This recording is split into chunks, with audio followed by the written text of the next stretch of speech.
We'll see you then. US technology giant Apple says it will challenge a court order to help investigators break into a cell phone. The FBI want to access data on the iPhone belonging to Syed Rizwan Farook, one of the San Bernardino gunmen. Apple's CEO, Tim Cook, responded in a statement saying the United States government has demanded that Apple take an unprecedented step which threatens the security of our customers. We oppose this order, which has implications far beyond the legal case at hand. Well, to talk about this, I'm joined by Thomas Reid, a professor at King's College London and author of a new report on encryption policy published in the journal Survival. And you've probably done that because this is a very hot, controversial topic that affects many countries, not just people in America. First of all, just briefly, just tell us a bit about encryption, what it is, what it does. Well, encryption protects information that is either at rest on a phone or being sent in messages, in iMessages or text messages, or email indeed. So that's what it does, it protects messages. But maybe just to explain what the FBI is actually asking for. Imagine the phone is like a safe, and the information on the phone is like locked in the safe. The FBI now wants Apple to not actually hand over the information in the safe. Apple can't do that, that's really important. The FBI wants Apple to change the safe itself so that they can try all the keys very quickly, automatically, to brute force into the phone. And then that capability is suddenly available. And that's the worry of Apple, isn't it? Exactly, it's really important. Apple is a global company. They're not just operating in the United States. And whenever a precedent is set here, Apple are thinking instantly of other markets in authoritarian countries. So, for instance, they think of China as a huge market for Apple.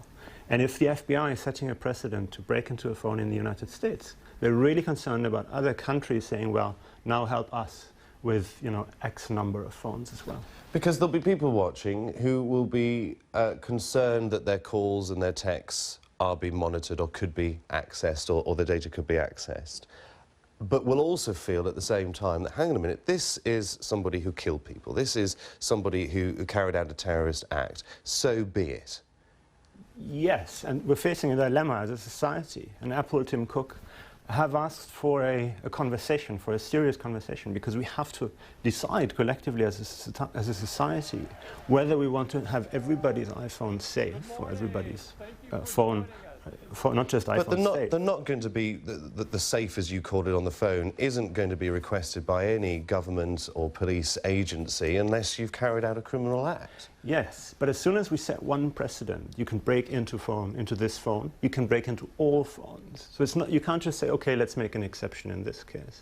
Because the capability that will be created, the changing of the safe itself, applies to all of our phones. And so while there are some states and governments that may act responsibly, you're suggesting that there are some countries that might take advantage of being able to hack into the phone, so to speak, of people who are suspects, people that they want to monitor. Absolutely. This is already happening on a major scale. Is it? Absolutely, yes. In authoritarian countries, in the Middle East, in Asia as well, in Russia.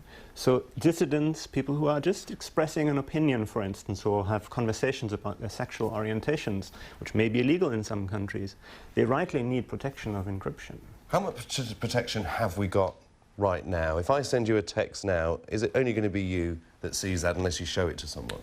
It depends on the text. If it's a text that's sent via the internet, the iMessage on the iPhone, the blue bit, not the green one, then it is actually surprisingly safe. I think the protection that we all enjoy today is much higher than a lot of people realize, and this case actually demonstrates that. So do you see this as a test case of where we go now when it comes to data protection? This is why Apple are pushing back so hard. They don't want to set a precedent that could actually change fundamentally how safe all of our information is on our phones. Fascinating. Dr. Thomas Reid, many thanks for coming in and explaining that to us. Thank you.